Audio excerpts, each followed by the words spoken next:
Nah, untuk simulasinya, jadi ketika ada fasa, ini kan ada fasa dan netral dari MCB ya kita pakai untuk penggunaan di saklar.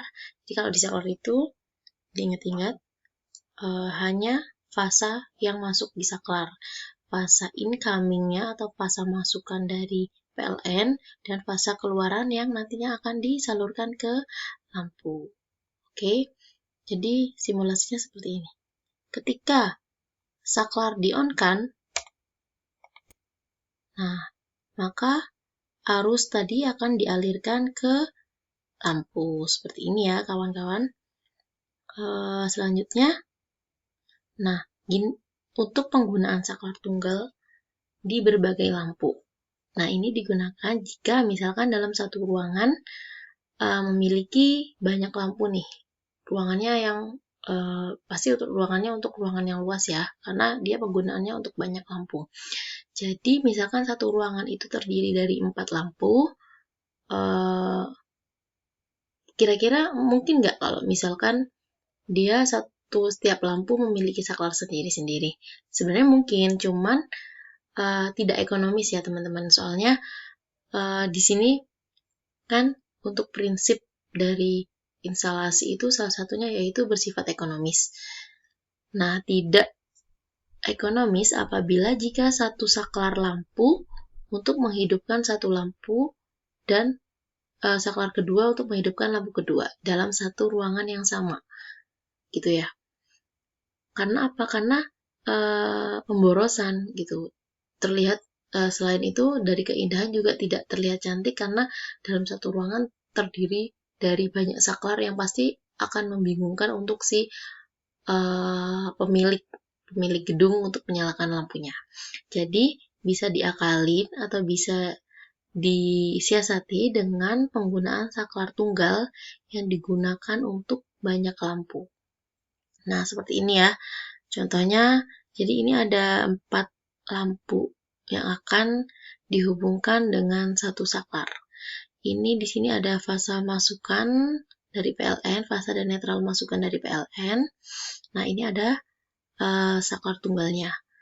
Lalu ini ada 4 lampu yang dihubungkan oleh masing-masing fasa dan netralnya masing-masing. Nah, ini kita sambungkannya menggunakan ini namanya cross-duce ya. Cross-duce atau kenapa dia dikatakan cross-duce? Karena dia bentuknya sebenarnya silang gini, cross. Nah, ini cross-duce ini digunakan untuk 4 ya, karena ada 4 percabangan di sini.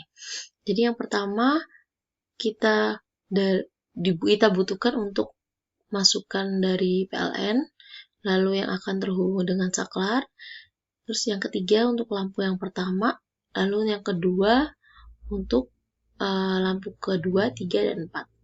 Nah, bagaimana jika misalkan butuh 5 atau 6 lampu yang akan dipasangkan dengan satu saklar ini gitu.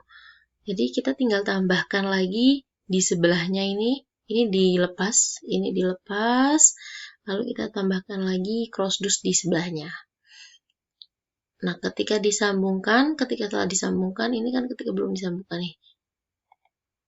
Nah, ini fasa incoming dari PLN, kita sambungkan dengan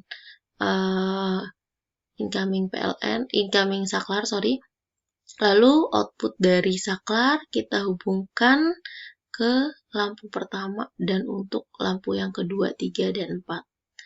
Nah, lalu di sini juga ada penyambungan kabel lagi untuk lampu kedua, ketiga, dan keempat. Ingat ya, untuk fasa disambungkan dengan fasa, untuk netral tetap disambungkan dengan netral. Begitu. Nah, kita bisa menggunakan ini namanya penyambungan ini bisa dilakukan dengan metode melintir atau metode ekor babi yang kita bisa sambungkan dengan lasdop, ataupun kalau jika tidak ada lasdop di rumah kita bisa gunakan dengan isolasi. Nah, fungsinya apa? Sebagai pengaman. Pengaman agar tidak terjadi konsleting yang diakibatkan oleh terjadinya kontak antara fasa dan netral saat di dalam crossdus ini ya. Soalnya kan crossdus ini nantinya akan ditanam di tembok gitu. Nah, ini ketika disambungkan akan seperti ini. Lalu saklar ganda atau saklar seri ya teman-teman. Saklar seri. Nah, ini ada contohnya saklar seri yang disambungkan dengan stop kontak. Nah, kalau kalian punya saklar seri dan stop kontak yang akan taruh di berdampingan, atau misalkan ada kalian beli yang stop kontak plus saklarnya, itu nanti kita bisa gunakan dengan seperti ini. Jadi antara si saklar, antara fasa ini, fasa masukan ini kan fasa incoming dari PLN, dia akan disambungkan ke stop kontak. Jadi stop kontak ini kan ada 3. Kenapa ada 3? Yang ketiganya ini adalah grounding. Fungsinya grounding ini agar misalkan ketika stop kontak ini akan digunakan untuk penggunaan alat-alat elektronik seperti komputer, kulkas, dan lain sebagainya. Nah, biasanya kalau misalkan kayak komputer, misalkan kalian pegang di bagian bodi CPU-nya, kalau si stop kontak ini tidak ada groundingnya, biasanya kalian akan merasakan seterupan-seterupan kecil. Nah, atau getaran-getaran kecil yang kalian rasakan. Itu namanya arus bocor. Jadi, untuk mengamankan arus tersebut, kita bisa pakai dengan grounding yang nantinya satu titik ke tanah, semua kabel grounding kita sambungkan satu titik ke tanah. Nah, untuk fasa, jadi kita tahu kan kalau saklar ini sama seperti yang sebelumnya, seperti saklar tunggal sebelumnya, jadi tetap ada 2 masukan di saklar, yaitu fasa untuk masukan PLN, fasa dari PLN, dan fasa keluaran yang akan ke lampu. Nah, berhubung ini adalah saklar seri, maka masukannya ini sebenarnya boleh dilakukan ini sendiri, namun tidak efisien dan tidak ekonomis, sehingga kita bisa jumper di saklarnya. Nah, lalu sumber untuk incoming-nya si saklar ini juga kita bisa jumper dengan sumber yang dari sumber input atau sumber dari PLN yang ada di stop kontak. Nah, ini keluarannya saklar ke lampu pertama, dan ini keluaran saklar ke lampu kedua. Untuk biru itu netral, hijau itu untuk grounding ya teman-teman. Nah, grounding ini hanya digunakan di stop kontak, tidak untuk digunakan di saklar.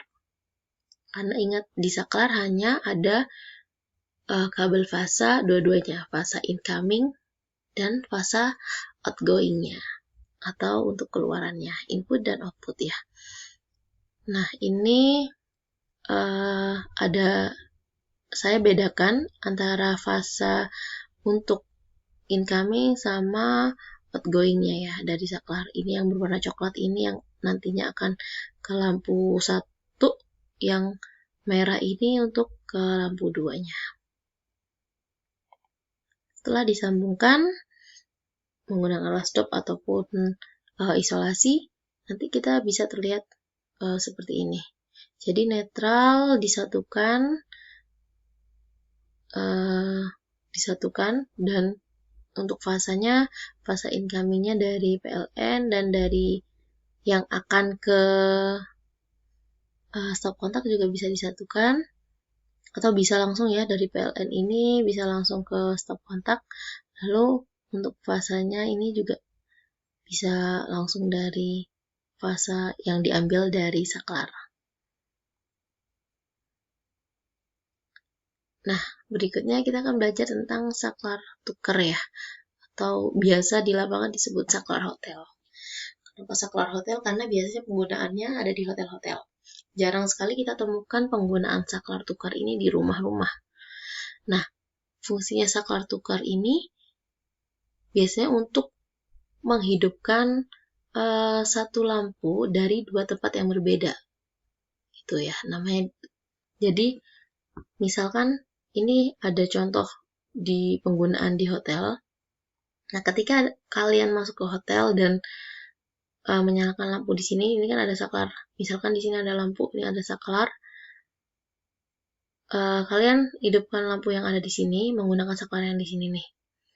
Lalu setelah itu kalian rebahan di sini. Nah, ketika kalian ingin tidur untuk istirahat gitu ya, kalian pasti akan mager atau akan malas untuk bergerak ke sini untuk mematikan lampu yang ada di sini. Jadi kalian bisa gunakan saklar tukar yang ada di sini biasanya. Ini contohnya saklar tukar.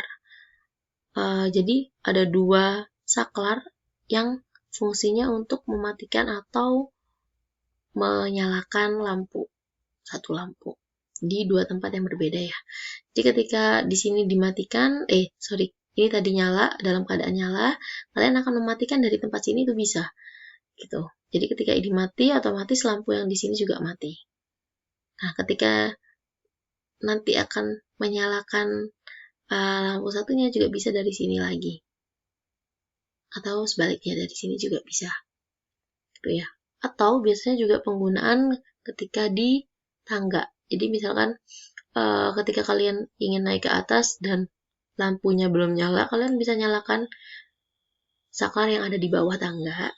Sedangkan ketika kalian ingin mematikan lagi ketika sudah sampai di atas, kalian bisa tekan saklar yang ada di atas tangga. Gitu ya.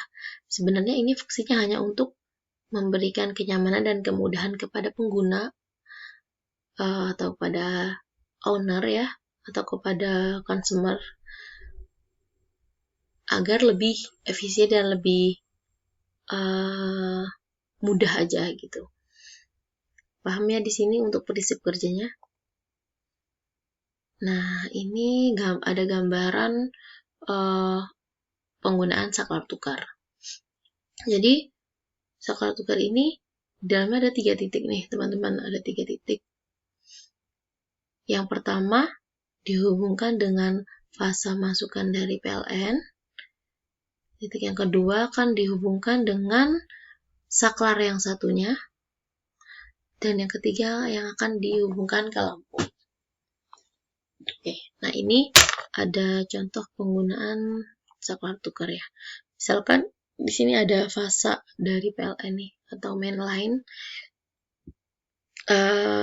fasa utama ya, misalkan dari PLN. Nah, ketika ini dalam kondisi masih mati nih, masih lampu mati. Lalu ketika kita nyalakan, ketika saat dinyalakan yang di sini sebelumnya, ini ya, saya ulangi lagi. Nah, sebelumnya kan kondisinya seperti ini. Nah, ketika kita nyalakan, ketika lampu dinyalakan yang di bawah, maka arus akan mengalir dari sini. Ini kan main line ya. Tadi kan main line-nya di sini. Nah, ini akan mengalir dari sini, kemudian ke sini, dan akan menghidupkan lampu. Nah, bagaimana jika untuk mematikannya? Misalkan dimatikan di sini. Nah, saat dimatikan pun sama. Dia akan bergerak kembali ke sisi satunya nih, sisi saklarnya, sehingga arus yang dari main line atau dari MCB terputus di sini. Sehingga lampu akan mati. Nah, lalu gimana caranya untuk menghidupkan dari sisi satunya? Sama. Nah, dari main line, kondisi tadi kan begini. Nah, dia akan menyalakan lampu. Gitu ya. Lalu, selanjutnya instalasi MCB box. Nah, instalasi MCB box ini biasanya terdapat